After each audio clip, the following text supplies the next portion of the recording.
بسم الله الرحمن الرحيم. صلى الله وسلم وبارك على سيدنا ونبينا محمد عليه أفضل الصلاة وأتم التسليم. الحقيقة ليس لي أن أتكلم عن شيخنا حفظ الله وإياكم،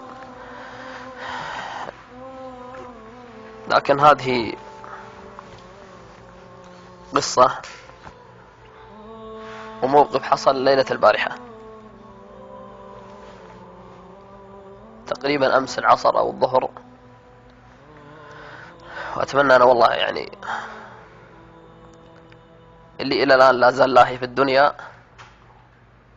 أن يتأدب مع الله.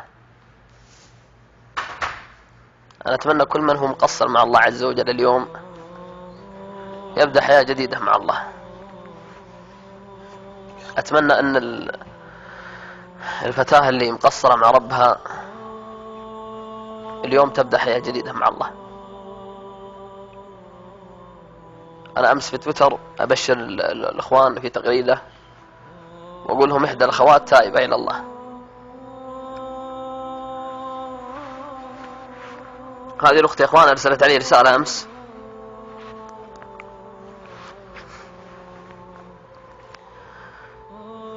تقول: يا أبو سعود أنقذني،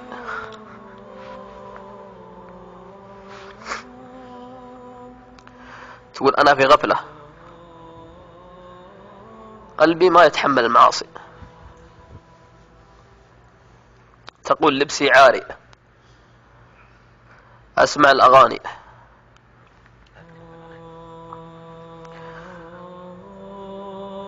تقول كل معصية تخطر على بالكم سويتها.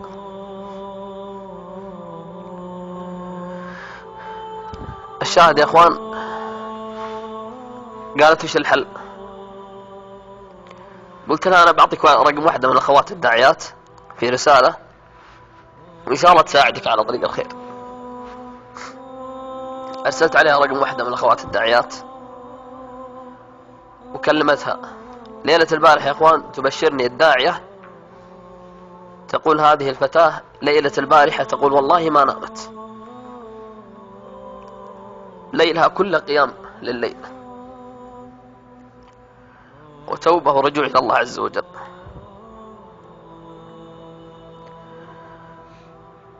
أرسلت علي هذه الفتاة تقول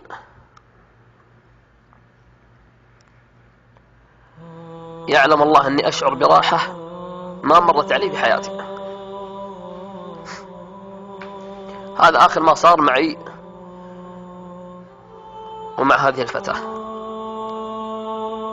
صلاة المغرب وأنا جاي للقناة يا أخوان تتصل علي أختنا الداعية ثم تقول يا أبو سعود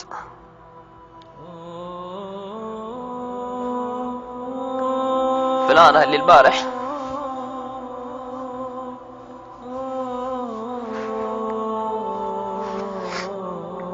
توفاها الله عز وجل بعد صلاة المغرب.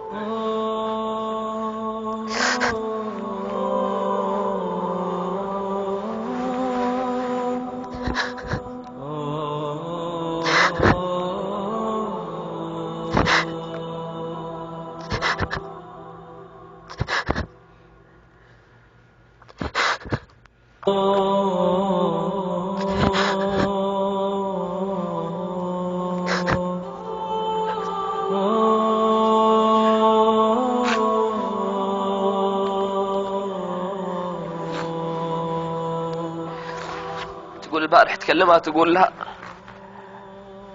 ما أعرف كيف أصلي،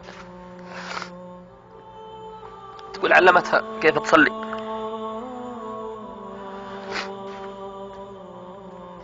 تقول ما عمري قريت القرآن في حياتي، تقول أهلي غافلين عني، وفروا لي كل أمور الحياة، كل أمور الترف تقول وفروها لي، لكن ما عمرهم سألوا عني عن صلاتي ولا عبادتي ولا طاعتي. تقول الداعية يا أخوان أرسلت لها البارح رابط حملت فيه القرآن الكريم في جوالها.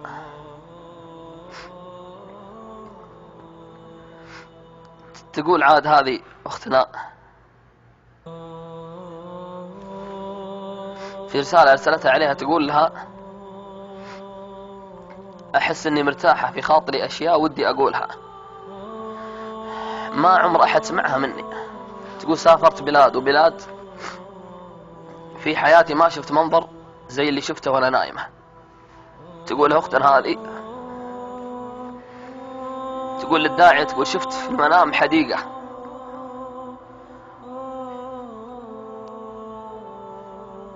تقول شفت حديقة وشفت فيها غرف فيها من الجمال ما يعلم به إلا الله. تقول الداعية والله ما نامت حتى حلفت عليها أنها تنام. عاد تقول لها آخر رسالة أرسلتها لها قبل صلاة المغرب اليوم. اسمعوا آخر رسالة يا أخوان، اسمعون الأخوات اللي إلى الآن مقصرة في عبايتها ومقصرة في دينها وفي حشمتها وفي عفافها. آخر رسالة أرسلتها أختنا هذه قبل صلاة المغرب يا أخوان، تقول الحمد لله غيرت عباتي وصرت محترمة، ياه وين كنت عن عزة النفس. هذه آخر رسالة ذكرتها قبل صلاة المغرب. هذه الأخت الداعية قبل قليل أرسلت رسالة يا أخوان عن طريق عمتها. عمتها تقول ذهبنا إلى المستشفى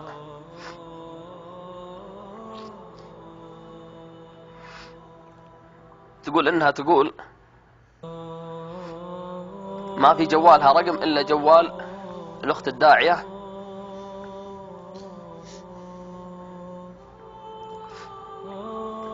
رقم جوالي أنا، وتقول هذول أهلي بس.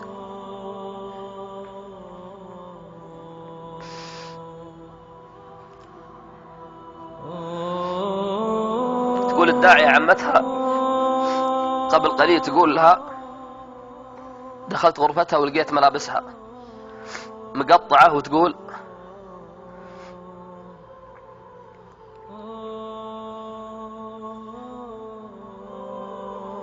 في المستشفى، تقول يوم ودوها كان معها كيس وأغراض في شنطتها ما فيه إلا مصحف وغطاء كامل للجسم للصلاة وسواك، هذا آخر ما وجدوه معها.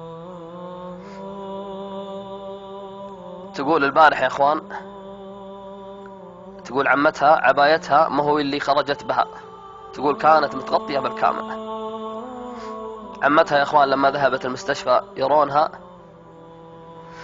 تقول والله ثم والله أن وجهها كفلقة القمر.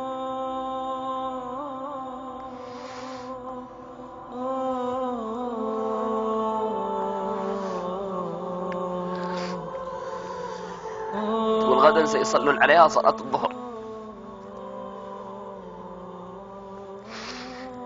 أسألكم بالله يا أخوان، هل كانت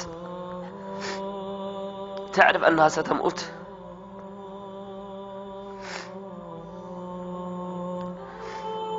الله عز وجل أنقذ حياتها في ليلة واحدة، في ليلة واحدة غيرت حياتها وغيرت مجرى حياتها، وتابت ورجعت إلى الله عز وجل. نحن نحسن الظن ونحسن أن الله عز وجل لا يضيع من تاب ورجع إليه، وأن الله يقبل توبة العبد، وأن الله عز وجل يفرح. هذه الفتاة أحباب الكرام، وهي والله رسالة لي أنا أولا، لا نغفل عن الموت.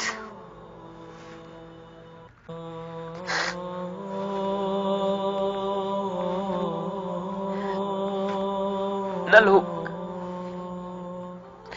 ونذهب ونأتي والواحد منا كأنه لن يموت، كأننا سنخلد. نسمع الناس يتكلمون عن الموت ولا نتعظ، نسمع المشايخ يقولون الموت ولا نعتبر. اليوم في الرياض رسالة تأتيني الجنائز في الرياض أكثر من 27 جنازة، وأنا أظل الرسالة والناظر للرسالة كأنها أي رسالة تأتينا. والله عز وجل كل يوم يعطي الواحد منا درس، يعطي الواحد منا درس، الفتاة والرجل والشاب والصغير والكبير. الله عز وجل قاعد يعطينا دروس في الحياة لعلنا نتوب ونستغفر ونرجع إلى الله عز وجل. الآن أحبابي الكرام الموت تخطانا وذهب إليها، ما ندري والله متى سيتخطى الموت غيرنا ثم سيأتي إلينا. لذلك هذه رسالة هذه رسالة. اللهم بلغت اللهم فاشهد. كل من يسمعني في هذه الساعة، الرجال والنساء الصغار والكبار، الله الله يا أخوان، لا نغفل عن الموت، نتوب ونرجع إلى الله عز وجل. هذه الفتاة يا أخوان في ليلة واحدة، في ليلة واحدة تقول والله ما عمري مر علي سعادة ولا ارتحت مثلها اليوم. تقضي ليلها كلها قيام لليل وتوبة ورجوع إلى الله عز وجل. وش السبب يا أخوان؟ وجدت لذة، ونحسبها أنها صدقت مع الله عز وجل. من صدق مع الله صدق الله معه. لذلك يا أخوان كل واحد منا يجدد التوبة مع الله. كثير منا يغتر بمظهره وأني مستقيم وأني ملتزم أمام الناس وندعو ونذكر الناس بالله، لكن أحوالنا تشكى إلى الله. كلنا نحتاج التوبة والرجوع إلى الله. كلنا نحتاج أن نجدد الحياة مع الله. هذه رسالة، وكل من سمعها يا إما أن تكون حجة لك أو حجة عليك. البارح تصلي وتقوم بين يدي الله بعد أن فتح الله عز وجل على قلبها، وغدا أحباب الكرام سيصلى عليها صلاة الظهر.